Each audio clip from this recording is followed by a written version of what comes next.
Jeudi 3 avril 2025, fidèles et aimables utilisateurs de la média Business Télévision. Sûr et certain, vous êtes là, branchés nombreux devant vos postes de télévision pour suivre votre rendez-vous sportif, votre premier numéro de ces mois, Pascal, de l'émission Ambe Sport, vraiment présenté par moi, votre humble serviteur, Jouroua Jean, comme c'est très bien, écrit au bas de vos écrans, fidèles et aimables téléspectateurs. Déjà, pour ces premiers numéros, nous allons parler sur la vie de nos clubs. La vie de nos clubs, on va essayer à réfléchir par rapport à la vie de nos clubs, mais beaucoup plus particulièrement à cette équipe de l'association sportive Vita Club. 90 ans après, quel bilan? On entend après quel bilan? Je ne suis pas sur ce plateau, je serai accompagné d'un fervent supporter de Vita Club. En même temps, c'est un cadre dans la structure, le cadre de Vita Club, ancien trésorier de l'handball, le volleyball aussi également. Avec lui, qu'on va essayer de réfléchir par rapport à 90 ans après, quel bilan pour l'association sportive Vita Club. Je disais comme ça, merci à cette grande équipe technique qui m'accompagne déjà cet après-midi. Je vois comme ça l'ingénieur Bram Sakilumbu qui est sur le côté de la régie finale. Pourquoi pas aussi faire un clin d'œil spécial. C'est lui qu'on appelle Tonton Jacques. Tonton Jacques, un bon voilà toujours. Et en même temps aussi Hervé Elia qui est sur le côté de la prise de vue fidèle, aimable téléspectateurs. Comme je viens à peine de vous l'annoncer, je ne suis pas seul sur ce plateau. Il y a M. Jérémy Toukadiao. Mbote. Mbote Ndego John. Bonne santé, tata. En tout cas, qui m'ezali, Nzamba so battre la biso. Nzamba so battre la biso. M'arrivite Voilà, fidèles téléspectateurs, rapidement, on va vous parler ainsi concernant les actualités. Vous devez noter, savoir que les actualités sportives, en parlant sur le plan sportif, c'est beaucoup plus dominé sur les élections qui est prévu déjà pour ces mois d'avril. Il y a du côté de la FECOFA, il y a aussi du côté de la Ligue nationale de football. Il y a déjà, il faut noter, signaler que non, le président Bosco Mouéou ne sera pas candidat à son propre succession. Il y a des noms qui se citent là-bas comme Abraham Ménéa. Mais il y en a vraiment beaucoup en parlant aussi, là où ça fait couler donc créer des salives sur la toile, en parlant de l'élection du côté de la LINAF, Ligue nationale de football féminin. On nous parle de Arlette Boutella et Olive Kiloa. Vraiment, ça promet déjà quelque chose, donc que le meilleur gagne. En ce qui concerne sur le plan sportif, mais en parlant du football, c'est beaucoup plus dominé sur la continuité de la Ligue nationale de football. On va rapidement lire avec vous. Déjà, il y a des matchs qui se jouent, il y a des matchs qui continuent à se jouer. Bientôt, là, ça sera la phase de la play-off parce que ça reste... Chaque club aura 2 ou 3 matchs pour en finir avec la phase classique. Et déjà, on va regarder ensemble avec vous comment les équipes se positionnent déjà du côté du groupe A. Nous avons le tout-puissant Mazembe qui domine ses poules avec 50 points, suivi de FC Saint-Ouen de Popo, déjà deuxième avec 50 points aussi également. FC Tanganyika troisième. Il y a Simba qui est quatrième. Il y a Sa Majesté Sarabalende à Angelou, Neba Santou qui sont cinquième. Il y a Cercle Don Bosco qui est sixième aussi également. Blessing septième. Il y a Bumbashi Sport qui est huitième. GS Group Bazano neuvième. Et AS Malolé qui est dixième. Et en plus, 11e, c'est US Choukoukou, US Panda qui termine juste avec 5 petits points. Déjà, ça c'est des signes. Il y a le 6 provisoirement qui sont déjà qualifiés, le Tepu Mazembe, 16 de Lupo, FC Tanganyika, les Simba, Sangabalende, 16 Don Bosco. Déjà, les Tupsa Mazembe, les Saint de Popo, FC Tanganyika, ils sont déjà effectivement qualifiés, juste que les Simba, Sa Majesté Sangabalende, les Saint de Bosco, les Blessing qui se cherchent encore dans les 2 ou 3 dernières journées pour chercher leur place dans les playoffs. On va rapidement prendre le groupe B, là où il y a les associations sportives Vita Club. La thématique qu'on va essayer d'aborder aujourd'hui, c'est l'Es Manu Maignan, le Kambelembele Boys de Kindu qui trône jusque-là avec 40 points. FC le Zègle du Congo, le protégé de Fidji Chimanga qui sont deuxième avec 38 points. L'AC Rangex qui est troisième aussi avec 31 points. Ange Vert qui est quatrième avec 26 points. L'Association sportive Vita Club, les Moutoumoukwabou de la capitale sont aussi cinquième avec 25 points. Et il y a CS Céleste du Congo qui est 6e avec 22 points. d'anglais Motema Pembe, 6e, qui se classe à la 7e position avec 21 points. Déjà, l'Espagnol Magnon, l'FC du Congo, H Rangers, qui sont déjà d'office qualifiés pour le playoff. Il y a la F Ange Vert, l'As Vita Club, Céleste de Sampé qui se cherche encore un peu plus pour gagner leur ticket pour la phase de play-off. Vraiment, c'est ce que vous pouvez retenir, fidèles, aimables téléspectateurs, parce que nous parlons de l'association sportive Vita Club. 90 ans après, est-ce que tu peux juste me donner déjà le sujet pour permettre à nos téléspectateurs? Voilà, très bien, j'aime vraiment Brahms Kulumbu qui a surcoté la régie finale. Et maintenant, parce que nous en parlons de cette histoire 90 ans après, quel bilan pour l'association sportive Vita Club? On va d'abord prendre cette page historique, on va prendre juste la photo, on va rapidement faire revivre à ces vieux qui nous regardent dans ces nets moments-là. C'est la photo, de dimanche 16 décembre 1973. Je le répète, ce fut un certain dimanche 16 décembre 1973, avec club qui avait remporté son unique titre continental C1CAF face au club ghanéen d'Asante Kotoko de Koumassi. 3-0 au stade Tata Raphaël de Kinshasa. Après sa défaite de 2-4 avec le but de Mayanga et Mavuba sur penalty pour le club lors de la finale allée de la Coupe d'Afrique de club champion le 25 novembre 1973 à Koumassi. Le club avait marqué 3 buts sans encaisser 3 semaines plus tard lors de la finale retour après une défaite. Après une première mi-temps stérile, le Dauphin Noir avait marqué coup sur coup 3 buts en deuxième période grâce à un doublé de Mayanga Goodyear, mais les supporters de Vita Club aimaient beaucoup plus l'appeler Goodyear, mais en anglais Goodyear. Voilà, le 4e buteur de Vita Club en Coupe d'Afrique avec 14 buts, juste derrière Makusu Jamar qui a 20 réalisations, Bobutaka 17 buts et Tekama Tadiagiti qui a aussi 15 buts qui évoluent cette fois-ci avec le FC Renaissance et M. Kembo aussi également qui a 15 buts. Et ce jour-là, dans ce jour-là, la photo que vous voyez, l'entraîneur, c'était le coach Kalambay et son adjoint Diantela avait aligné ses 11 de départ. On va voir c'est l'ensemble Toubilandou, Luingwila, Moussungu, Luyeye, Lobilo, Kondi, Kembo. C'était Kembo, Mavuba, Ndaye Motumbula, l'actuel et le meilleur buteur jusque-là de la République démocratique du Congo, du côté de la Coupe d'Afrique des Nations, et Kibonge, Mayanga aussi également. Vraiment, en ces temps-là, le parcours de Vita Club dans cette compétition. Le club avait joué contre Mike Jelt de Nigeria et avait gagné pour forfait. Et le stade malien, le club également aussi 3-0 et 4-1. Le club contre Léopard de Douala du Cameroun, 3-0 en aller et 3-1 à Santi Kotoko. 4 buts à D en aller et 3 buts à 0 en retour. La même année, je signale encore un peu plus, le club avait réalisé un triplé historique en remportant la Coupe d'Afrique, le championnat national et la Lifkin.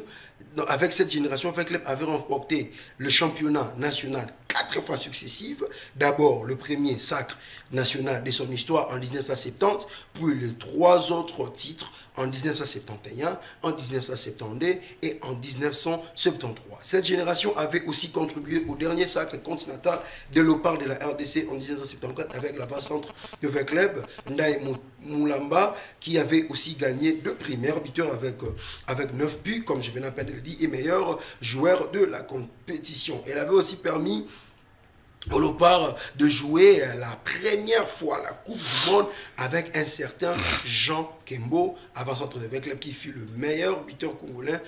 À l'époque, c'était Zahir pendant les éliminatoires avec 6 réalisations. Honneur à ces grands héros avec ces très belles palmarès. Président Jérémy Toukadia, je le répète, Yazali, fervent supporter, ancien dirigeant et membre dans le parti, dans la structure cadre de Vita Club, autre qu'on a bref historique.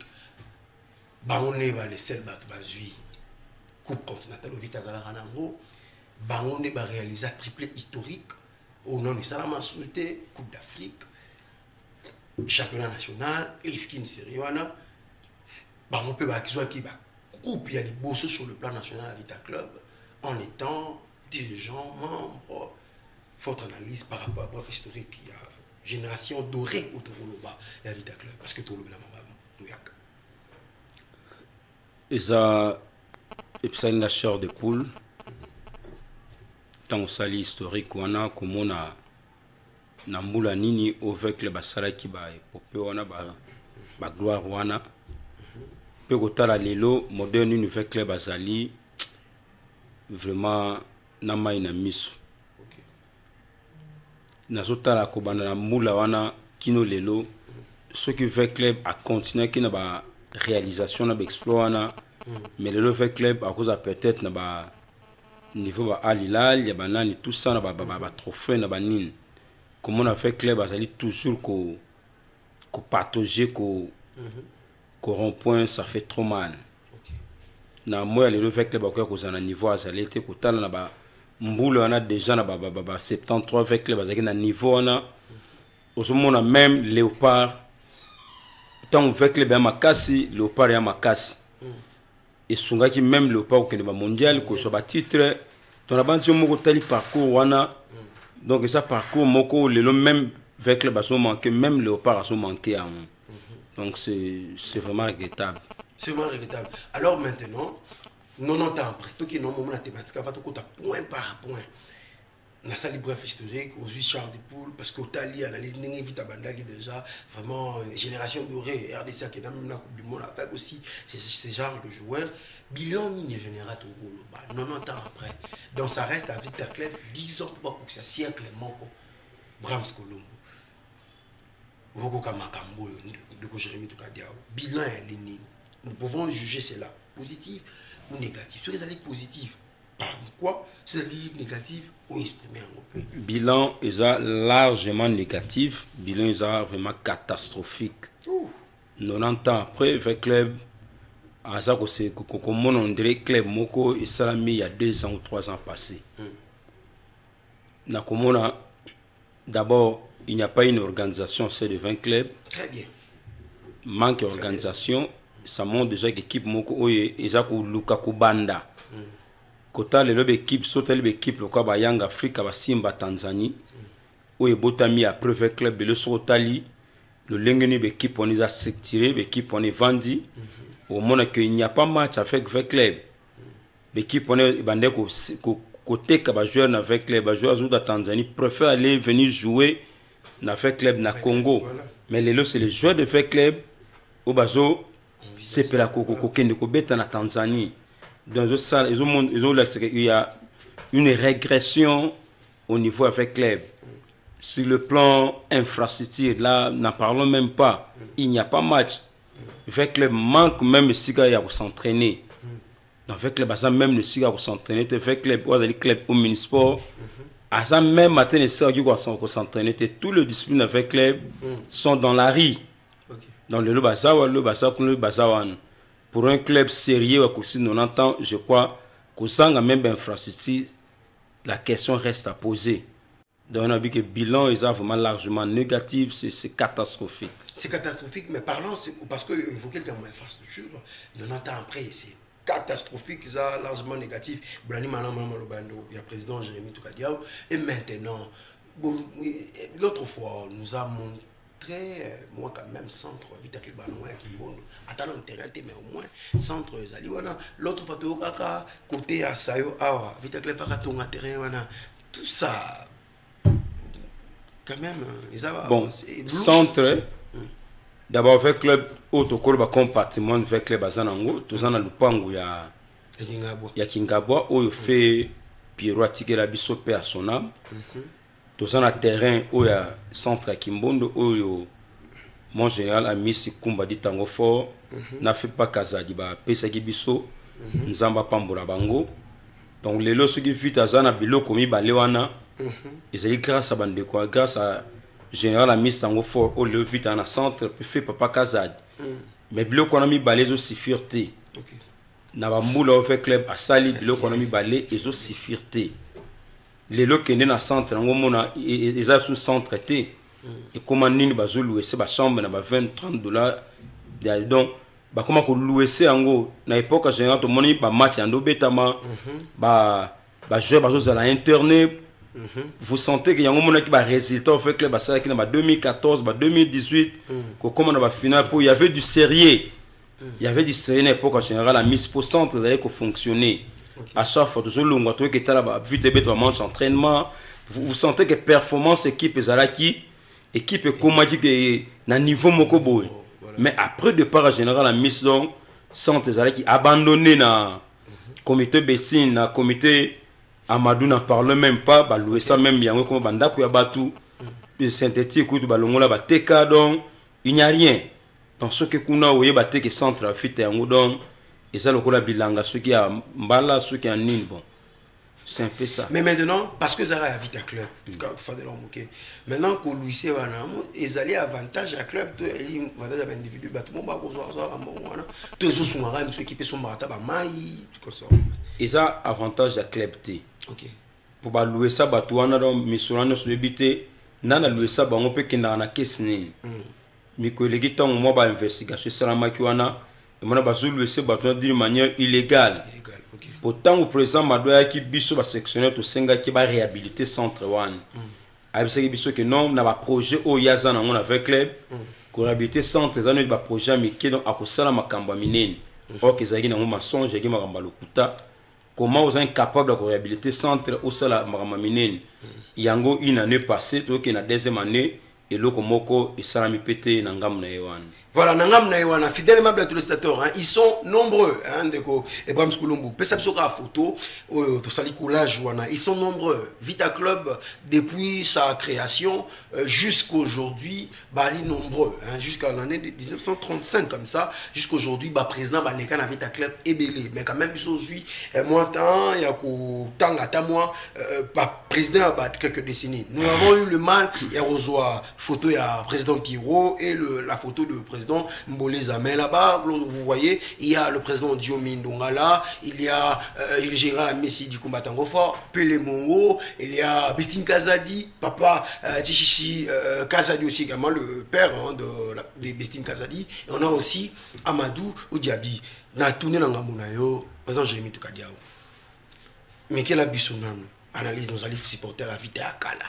Na sexe baptisé tous allez mouya kala Pierrot Mboleza Amisi Pele Mongo Papa Kazadi comment on place à mon débuté bato wana ba ko représenter nini pour la nation avec le bien ou pour ça naza vraiment na ba naza na respect makasi na ancien dirigeant avec club bato bandimaki ko sunga avec club donc naza vraiment na respect makasi na komona ba président Pierrot ba président Diomi ba président Pele Mongo ba madame Bessine ba twana nyonso naza na respect na ba makasi komona ba volonté bazaki na mpona koya kosunga équipe avec club donc naza na respect makasi na président Messi tango fort Yev a démarqué par rapport aux autres présidents pour l'époque na on sentait que avec club comme qui qu'on s'attendre à professionnalisme. OK.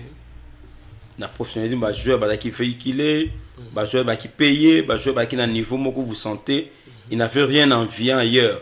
Et pourtant fait club nané ko son ba joueur ba sou talibanda, ba sou ta même ba poto tout le monde ba mondo outi français ko beta, ba dayo tout le monde ba Younous, tout le monde ba Atouba ba meilleur joueur à 2000 ba Sugira. Donc on a embauché de gros calibres. Dans un moment tango faut vous sentez que avec club à soit qui est là moussous wasaki bamboule belé to betu deux finales malgré chance c'est ça qui to zoango te pe na même moment na avec club à centre comme vous s'entraîner ba match amical les obeta makuna vous sentez que moi comme matamoko boye et yaki na fait club par rapport à ba prédécesseur naï mais après général tango fort donc chute libre moko et ça au fait club et zongi sous na 30 ou 40 ans en arrière. Voilà. 30 ou 40 ans, président Jérémy Toukadiao, au monté, on soit na Diomi Ndongala, Papa Kazadi, Général Amiesi Pele Mongo, Bestin Kazadi et les autres, Pierrot Bamboleza. On peut pas parmi bateau. Donc, juger négativement parce que vite, c'est-à-dire, nous n'entendons pas qu'il vite infrastructure, vite à rôle l'équipe kaka l'équipe autobota makala mingité les aigles du Congo bango batu ya terrain d'entraînement moi l'équipe belé terrain d'entraînement monter que bango nous doit faire partie d'un bilan négatif à Vita Club. mais on a aussi golobaté ça thématique na bandaki na biki bandeko musuba ko yabo ya mbaba banda golobela ngana bilan 90 avec club na biki ça négatif, c'est catastrophique. OK. Donc même ouais mais quelque ça là mais que ça me met dans l'ensemble. Et ça le quoi on est tout temps raté et vous en a na 100 points. So aujourd'hui 30 25 est-ce qu'aujourd'hui même au sein que fort aujourd'hui 25 points c'est 100 est-ce qu'aujourd'hui aujourd'hui na hôtel le la pléthore ya ba président ba l'équipe on a mais na komona le lingue fut des et que tu cause na lingue on a tito le donc ils ont 25% au bazui peut-être sur bandiko câble na moko na 2% 3% donc dans l'ensemble fait club bilan là est ça catastrophique. Voilà, tout qui n'a pas de dernière décennie, s'il s'agit, tout qui n'a un comité suprême, vous regrettez Papa Kazadina Nini. Et d'abord, sur l'illustration, vous regrettez Papa Kazadina Nini. Sur le regret, vous regrettez Nani. Bon, on a regretté Papa Kaza. D'abord, c'est quelqu'un qui a Bolingo avec club, qui mettait ses moyens pour avec club, ceux qui veulent club dans le centre, il a mis son argent, il y a un général a mis ici pour faire club et acquérir le centre.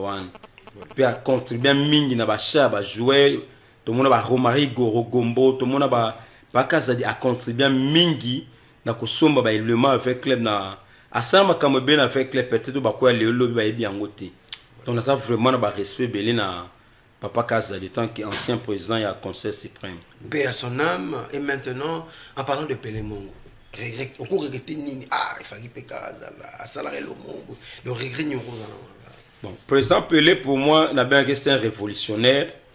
C'est quelqu'un, exactement le quoi, le président même si ça ne marche pas, il faut s'accrocher, mais il y a Pelé, il était élu 2 fois président avec club.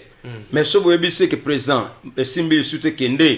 en tout cas, à cause de peut-être le seul président qui a fait club, c'est que président Simba de Tika Akendagane na Mindondo.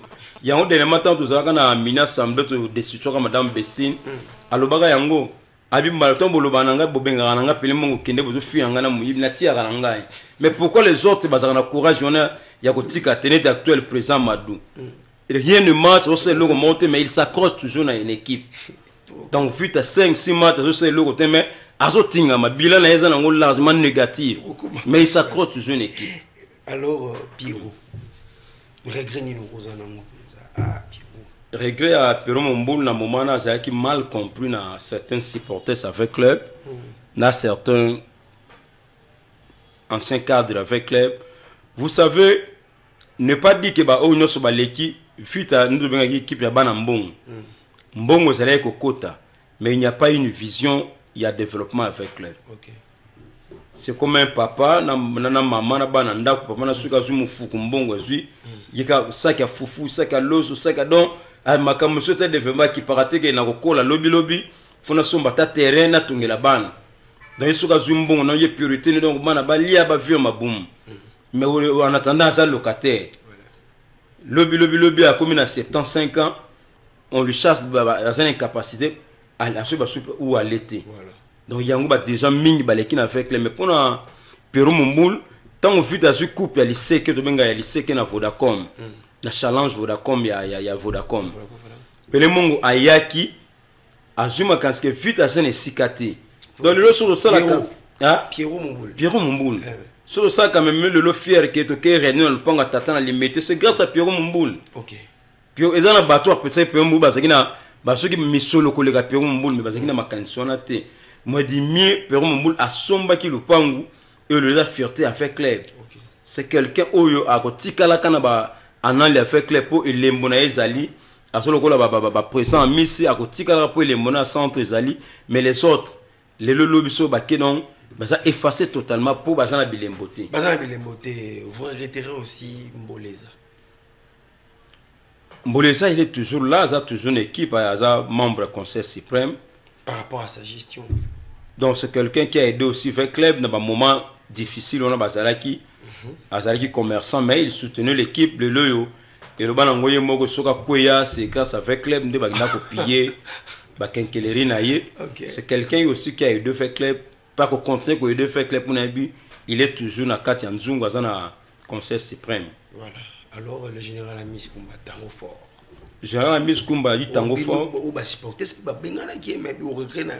Il y a encore tout le bar. Parfois les supporters ne basent même habitués dans ma camisole comme qui croyait les lots que fait club fait club incapable de même attendre bis. Coupe, jouer. Les lots n'a que fait club a sali 30 ou 40 ans en arrière. Il n'y a aucun fait club à contredire Ngalo Baké après tango fort et l'eau que marche rien n'a marché. Tout ce madame Bessine de mon équipe est sombre. Tout ce présent madou l'équipe et qui n'a que koufa.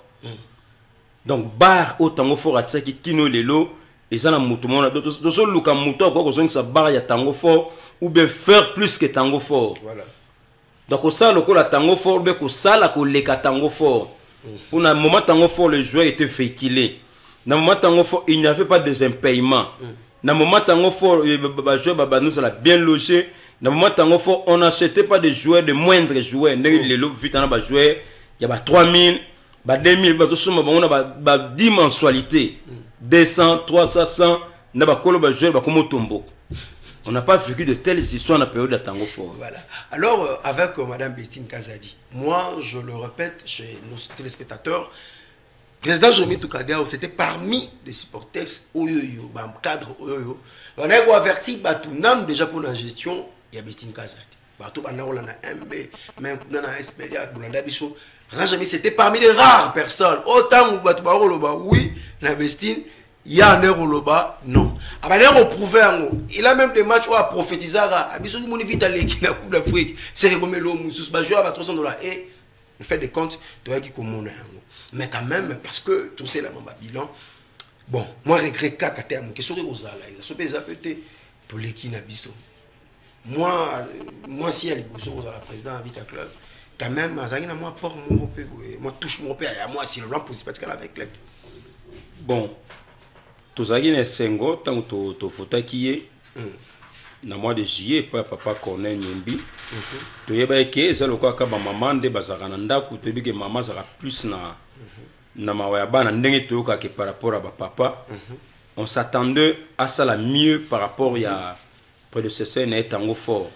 Mais maman tango ya ki to mon équipe et kufaki yango salaki était tout quoi ko décision na motion na tanzo na mini assemblée wan. Vraiment maman a salaki auto na ko zelaye a salati. Voilà. Donc à ça ko donner ko zela salati donc passage d'un passage à vide dans niveau avec club. Passage à vide dans niveau avec le club et vous bengani, vous destituez surtout les cadres et surtout les cadres, surtout les sportifs surtout les cadres. Babibino ne vous bengana Bestine Kazadi. Parce que passage dans vide, vous avez bateau Amadou Diaby. C'est là avec le club. Vous avez bateau Amadou Diaby. Et maintenant tala les loyaux. Beaucoup se reprocher bino moko bateau bozaki na idée rolongo la Kazadi. Tonde moto oyo akokamba azokoka ko répondre te na batante oyo ba vitekbe ba ozela ba ozi ko répondre te na batante oyo 90 ans après o ba vitekbe ba kozela Abraham Sikulumbu pesanga photo ya président Amadou Diaby. Merci moto na yoza très important. Moi je crois eza ba le cadre de la CV club T balongola ki Mama Bessine Mama Bessine alongwa ki na ba résultat na yende longola ki ba résultat ezalaki insatisfaisante yango ba fait plus bien ba salaki émotion pour na kolongola yi même mutatanga ka motion jour wana o tozalaki à assemblée et aza même parmi les cadres T. OK. Aza même parmi les cadres T. Donc alongwa ki na bilan na yewe ezalaki négative voilà. Yango ne longoli saki kolobaki Amadou Diaby ba les cadres mbaye na ye non. Ba le cadre ba ebité tchautaki Guinée ayaki awa ce ne sont pas les cadres mbayaki na ya donc ba le cadre baba monaki ka ndenga yaki na ndenge batsaki ye et ça ba le cadre te mun batsaki ye ba le cadre ko to yambaye to solana yeme nyonso a prometa asala eloko te alobra kitoko mais sur le terrain azosa eloko moko te biso to yokaki ye apesi baba makamuna ye alobi mais sur le terrain il n'y a rien. Donc les cadres bah yana Amadou Diaby te bah y place à outati. Voilà vous jouez éclairage bandon ba vite bien. Boulani malon ba on ba yana été. Ayaka. Tu es place à outati. Il place à outati. Mais maintenant par rapport à son bilan, ni beaucoup reproché na. Kaka résultat, mais il m'a le bagi résultat za la loka mbala moko boete. ce qui fait un homme, prof Manobi Sabiso, il a respect à parole donnée. Très bien. Ce qui fait un homme. Somoni Mutuna Vinaye a respecté Makamboya Lobarate. Azatinati. Président Madou, c'est quelqu'un qui ne respecte pas ces mots Makamboya Lobak. Il a été reçu par les supporters dans la permanence limitée. Moi-même, j'étais là présent. Tout ce qu'il avait promis à les supporters avec club, est-ce qu'il a réalisé en gros? À l'écran, c'est un bon parleur. Amadou Diaby, c'est un bon parleur, mais il y a action zéro. Un jour sur l'autre, il y a un plateau, il y a tout. Et c'est tout ce que tu avais promis. Tant que tu as supporté, tu as limité. Est-ce que ça l'a fait? Tu as dit que ça l'a été le côté. Les supporters, tout naïe, makambo centre Kimbondo. Pour la réhabilitation, alors, oh non, pourquoi me demander makambo centre Kimbondo? Et ça, makambo mike pour amener un projet. Il y a Mickey, il faut donc vite aussi la makambo, il y a minene. Jusqu'à présent, il n'y a rien centre et comment la location, comment on fout de l'ambassidio. Amadou Dabel, la cara avec club, équipe Mezoya, a signé les gens dans l'équipe Mathieu. Avant vite à la Coupe d'Afrique, l'équipe Meko, il y a Tilelo, n'a habité fuite à Coupe d'Afrique, en c'est la cara bêta, au besito longwa déjà. Équipement et tigala koyate. Pour Moutou Bazouakena Malobanaye. Mutubaswaki malobo ya solo équipementier o ya la kaba fait clibio to lata tant vu de Coupe d'Afrique tu éviter Coupe d'Afrique ya fiti o ya uta ko leka poto yambaga va Coupe d'Afrique wan ti l'équipement ne yate à la ka fita bis eza jana maezo ya ba tout que problème à bis abi to bongisa biso ba tigela biso par général et senga suki $1,300 ko bongisa kaka bis na ambulance ezaka na on limité wana et au senga na ba million te 1,300 abino basaki déjà commande à bis ça na mai ezoya tu éviter ça fait une année que ngana importable na Chine à Dubaï Chine ça ka 2 mois Dubaï ça à 45 jours mais banda la kabiso plus d'une année tu éviter ezouta na monde nini na likolo na planète mususu na terre kaka pour départ la cave avec même bis to comme na une année na ndam ezalaka na mai vite ata mona bisa misa nini milinga ezalaka na mai to ebite so ezo sala contour ya mai bis yango lelo tie comme lelo fait club azotambola na bis ya ba travailler ya 1000 veste fait club azotambola bis ba travailler na mis ah siko biso na 1000 veste ce qui peut ba dossier on ezalaka na nini parce que continuer au expliquer puis ba comprendre ba comprendre le comme moi donc vite à ça ta le même équipe le kola ba lester ba céleste ba les aigles au 5203 ans mais so ga yé au so mona confort ba jouer ka saki yango ne vite o ke vite até vite azo quitter na ba coaster na ba bis moko donc o ata yo na ba équipe ka ko ba luaka na balabala ya ka ba ke beta match moi je crois vite azo mériter biloko wana c'est ça où Amadou Diaby la kayi ba fait bien et puis to rebondir car dans le même système il y a un paiement ba jouer to songeli kaka le même quand même paiement il y a ba jouer les joueurs ne sont pas véhiculés ba jouer ba so na moto na moto na vélo na makolo donc avec les ba sali 30 ans en arrière c'est qu'on a reproché à madame Bessine donc il y a encore Amadou ça là plus pire le sous-goût comme quitter les sous. Donc le plus pire, aujourd'hui recrutement, n'en parlons même pas. À qui on le côté la biso baba West Africain moko, miso atika ba les cas à 5 à 6 ans. L'autre fois. Dans le bayan. Donc baba jo ba beta miso na poto a outil poto yé, asoko 40 ballon te jouer à outil poto. À qui on la biso tintin ya Franco, ce qui Franco na zaka na dering.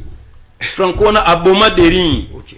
Na ba cop ba jouer ya ni les mêmes Franco na Amadou Diaby ayene na fita pour détruire fait clair donc ba fait clip so bo fongoli misute mais c'est Franco aboma iman na ba recrutement les mêmes mais c'est Franco ayene sur na fita pour détruire fait clair il est temps ba fait clip to fongola misute to chasser Amadou Diaby to chasser na Messi Franco wana basana pour na détruire fait clair basana pour na détruire fait clair président j'aime ko échapper le Cambote dossier on a 1000 vestes ça la nini tout monde a boy 1000 vestes ba tir qui va jouer équipe après ba tir que Amadou Diaby ba tir président moi éclairage sur ça mettre ça sur ba équipe ba comprendre le Cambote ça la nini puis ça la nini ba tir que ba yaki ba signer partenariat avec club baponi Amadou Dabi azala wana comme président à travailler na batirk. Nous les supporters c'est avec club. Auto zelana batirk kino lelo to monaka 1000 vestes ba komine elamba. Donc batirk ba partenariat biso na batirk ya ngande ba komine 1000 vestes ne na mituka ba komine 1000 vestes. Na quoi c'est vida tambula na ngo ba travailler na bango. Yonka to mona na 1000 vestes. To yebite apport au nos batirk ba pesa là il faut demander monsieur Amadou Dabi yenda sur mbonga batirk. To yebite comment il gère cet argent. Asana ngonini là il faut tuna président Amadou Dabi yenda zo mbongo wana pour faire club à tel que mona bolambu ya mbongo batirkte avec club mona akara ba comment 1000 fesses na varier sur alataka to monata ni bureau donc avec club aso continuer malade ya kozanga bureau vite azana bureau te donc bureau ça ba bureau privé ya yemoko président Amadou lelo lobi soki batie libanda avec club azana bureau te est-ce qu'il faut continuer toujours comme ça? Très bien. 90 ans après 90 ans après avec les bureaux exactés. Donc, administration avec les faits on a un dossier. Ben, on a un bureau, il y a présent Madou, il y a une fille là-bas, il y a un dossier avec club. On est où là? Tout ce qu'on doit. Est-ce que cette administration là, tout qu'on bête, on va beaucoup continuer. Et ça peut être bon, avec club davantage. Voilà. Ça doit s'arrêter. Présent Madou doit démissionner. Donc, Atika équipe, donc nous demandons la démission immédiate de Amadou Dabi au sein de la tête avec le club. Fidèle même de téléspectateurs, la vie de nos clubs vient dans la placide. Qui n'ont les lots, vite les lots, nous entend. Il m'en a 89 ans. Sans bureau. Si le lot a un système d'administration ambulant, donc, ceux qui président, il y a des bureaux, il y a des bureaux utilisés. Ceux qui ont c'est-à-dire, il y a accueilli équipe ezangi sous bureau 90 ans après 89 ans après quand même une équipe zo ça siècle tout ça na ba bureau té ben franchement koloba ko tout nous devons continuer avec cette allure point d'interrogation président Jean-Mi Toukadia Amadou Dabi bilan largement négatif catastrophique ne beaucoup loba. Mais beaucoup monter dans l'euro tout en Iman parce que Iman appelle le Salima vous êtes comme bengana président c'est non ici partenaire c'est un yami balé bampaka bampaka nde ba ko bombe équipe babi bampaka ba tchaka na ba mbongo te wana ozuma lo ba supporter et le côté mais bon ba la wana ba ko polisa vite pour balinga Amadou Dabi éclairage par rapport à Mituna président Amadou Dabi tant que mbongo na 1000 fesses à cause ça recrutement ya ba joueur ma B. Est-ce que Kambatinda qui a ça quand il a reçu l'argent auprès de Tirk, à qui le Kotaba joué, si on a un bal dans West Afrique, est-ce que Kambatinda qui le projet ni Amadou Dabi pour faire club. À ça, un projet Morotin, ni à moyen terme, ni à court terme, ni à long terme. Il y a une équipe Nabissa Kinshasa, vers club de ring. Il est temps, tout faut te passer de mon à la traverse chaque journal net. Tout faut battre besoin d'un projet, il y a développement, il y a fait club. Amadou Dabi n'a un projet à tant de développement, il y a fait club. Il y a moyen terme, il y a court terme ou bien long terme. Pour nous, tant que supporters, c'est ça comment on a ça la boyer dans 3 mois, on a la boyer dans 6 mois, on a ça dans 2 ans, exacté. Dans même la bisoka qui indique à boulou et on va par rapport aux policiers. Par rapport aux policiers, ils ont un résultat. Les joueurs, quand ils sont mal payés, ils sont mal logés. Les joueurs, ils ont des conditions de singulité. Résultat, ça ranime. On a fait ça avec Madame Bessine, ils ont le même résultat. Continuité, vous attendez quel résultat? Cette fois-ci, il faut qu'il y ait des critères. Et l'autre, ils ont des critères pour gérer le club. On va de recruter, on ramasse les gens n'importe où. Alors, tu peux se montrer qui va gérer, même dans la capacité à gérer. Il y a un moment où les lofites, ils ont se retrouver à niveau 1. Mais le lofites, il y a Distel Zola, un ancien footballeur. Distel Zola, moins expérience. Ah, ça lui, mais où est en tête, numéro 1 avec club? Naebisio, il y a un projet de développement avec club. Tu as un brandi. Qui fit dans 2 ans, à Osala Boye, dans 3 ans, dans. Makamounion sur la projet. Yo so lingo balo ça la projet. Au bandaki quelque part na kokanga lupangu na osala dot na ko appelle coutumier religieux. Mais Amadou Dabi ça na projet ni afite. Exact. alaka vita bis une année passée bis ils a raté alba kotonga eloko moko plus moderne que centre Kimbon et tira comme on a dit et tira comme on a dit contraire il y a partenariat avec club na 1000 c'est avantage na ngoza ka ndenge ba comment 1000 vers farait vite à l'attaque qu'est-ce que fait club a gagné na contrat 1000 vers one na partenariat il faut demander mais ça m'a dit bis yem da zorambon yenda koyeba qu'est-ce qu'il a fait avec cet argent là na ba joueur oya ba mboa sombeli biso ba West Afrique na ba oya ba joueur a non même à le lobby il doit justifier l'argent à jouer au point de tir voilà na oya so qui na gouvernement congolais qu'est-ce qu'il a fait avec cet argent là bah au final la coupe du Congo si bazon sambo mais ba joueur musu ba réclamer ti lelo il y a des joueurs na biso kaka le même mali avec na tanga administration Bessine il y a ba joueur a signé contrat à jouer mbongo te kaka le même maladie wana kaka donc il faut continuer. Alors, biso to ko c'était ko dénoncer chaque fois tant au monde biloko ndengwa ne kozana. Vita club a emaka ba tirk ba nous tous on a été contents donc au monde le que Vita comme équipe ya mbongo et Afrique ba sauver ba milliards. Mais sur le terrain il n'y a rien. Ba tia Amadou Diaby na moment on a les autres ont dit que non bon quand même mais bon baza concentrer dans ma c'est bien de mettre une personne en roulant de la Vita club pour mon avis dans le développement. Jusque-là, beaucoup de la président Jérémy Toukadia. Donc, le monté m'a peu de même. Nous parlons de la vie de nos clubs, de Oulanga Brahms. Bah, on a français, mon beau. Ah, bah, français, baillé. Bah, français, baillé. Bah, photo. Bah, ça, on a bah, badge. Bah, français, baillé. Il m'a changé. Si les lots, bah, français, bah, kenda, bah, zonate. Renaissance du Congo. Bah, israélien. Bah, israélien. Bah, yembi, bah, israélien. Bah, mindele, baillé. N'habitez mindele, bah, soupé, bah, soukana. Paix victoire. Si bah, soukana, wapi. Si les lots, ce que le monde a suite ya est-ce que nos équipes n'a pas ajo ba comme non ça tout le monde a manqué à ce que bota makala minité a na reyepé en boîte n'a pas n'irait pas il y a des grands clubs ni surtout ba équipe ni surtout bon na kilo kuta malade wana ko kosara ba supporters ko kosara ba supporters après na soka na to mona mambwe zalité moi autour la rami tout cas moi là qui va jouer mi tout cas les petits sont au pesa on doit pesa on déployer les personnes qui ont pas promesse sans réaliser président j'ai mis tout cas tout na souka na mon ingénieur na ngal pour l'accent ba l'accent à photo wana parce que bino pas port ba supporters à la rani 90 ans après na ba équipe ya mindele donc au monde ba supporters so pe ba la structure pour la soutenir ba club na bango mais ba supporters pe na ba vite ba imano ke somba ka billet pour participer à té donc vous avez un rapport bengana ka na jouer le roi pour supporter la tapoana bangwana ba kena ka stade rien chose aux ani papa 90 ans après ba supporter ba sungi pété ndeko John ba supporters tous en a pas de responsabilité na biso mais ba supporters il faut qu'organiser bang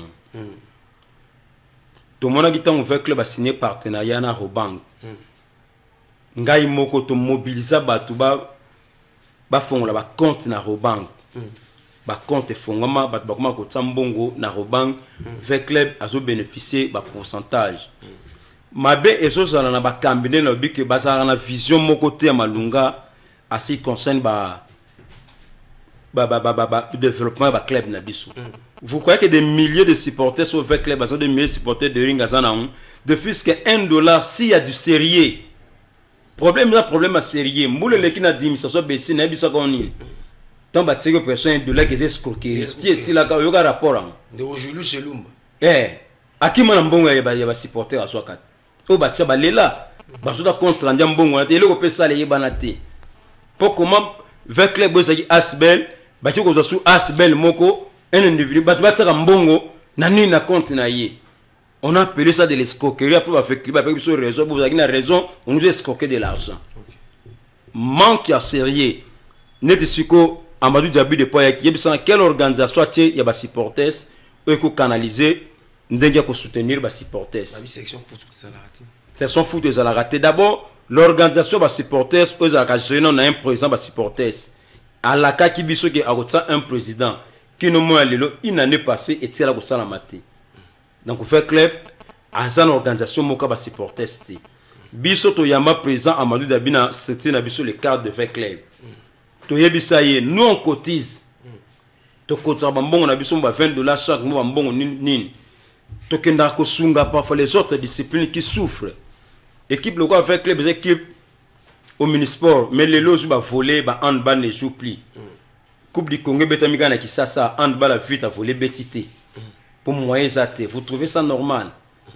Saison ka wito leka oyo, ngana présent JC, to connaître to sombeli bango, ba Javares, ce qui de pèse handball. Ba bete lango plof, ba sagine lamba rolata te. To ça nu membre du comité ne sur tika nune, mais to dit que le là-bas na nous, to sombi Javares ce côté que là-bas. Faut croire que avec les faut qu'ils a continué de gérer de cette façon-là.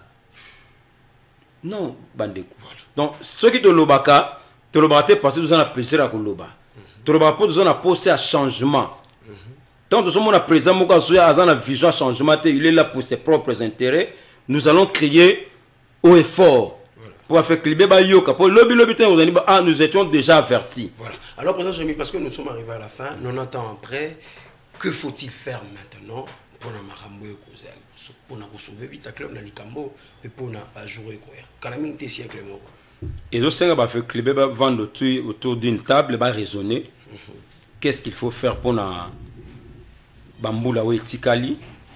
Quel profil il y a ba dirigeant au Bakoya? C'est ça qui pose problème. Quel profil? Quel profil? Pour biso surtout dans le moto yo à la travail c'est ça qui joue sur toute une équipe ça va marcher. Non. Moto cause à la couper mais vision ni na ngo pona ba projet comment expliquer aux photos battu na vita na imana a été na projeté quand maloba bo beti maboko yo projet long terme moyen court terme mais ça donc il est temps que les véhicules bien comprendre que singeli to fanda to ta ba critère tant moto lingo ande ko nyoko ko gérer fait club ça fande be club sous za organiser la bon ozana nini apport nanga yango nazana 20 millions nanga bon toko sala nini vite zana problème ya infrastructure to somba lopango to tonga bureau to sala yango nza ba priorité avec club to sala boy il est temps fait club à raisonner ndengi wana ne ramassez pas seulement les gens comme ça boyer après to mozonga la quand même maladie. Voilà, merci président Jérémy Toukadiao. Vous avez bien laissé mi ya kuyamboli susu na plateau na biso pour na numéro à liboso à mois d'avril en même temps aussi il y a année 2025. Merci Ndeko John, ngane na tondi bino longo na ba technicien toza na bango. Je crois ceux qui nous ont appelé sur makasi thématique auto fongoli. Voilà. Non attend après quel bilan pour faire club, je crois. En onion to kolobela ka yango poete ba avec le bien base à la éveiller ba fongwama ba kosa malisusu na bandeko baza ko kosa biso te ba ko bakaka ko zong sa équipe na biso na sima.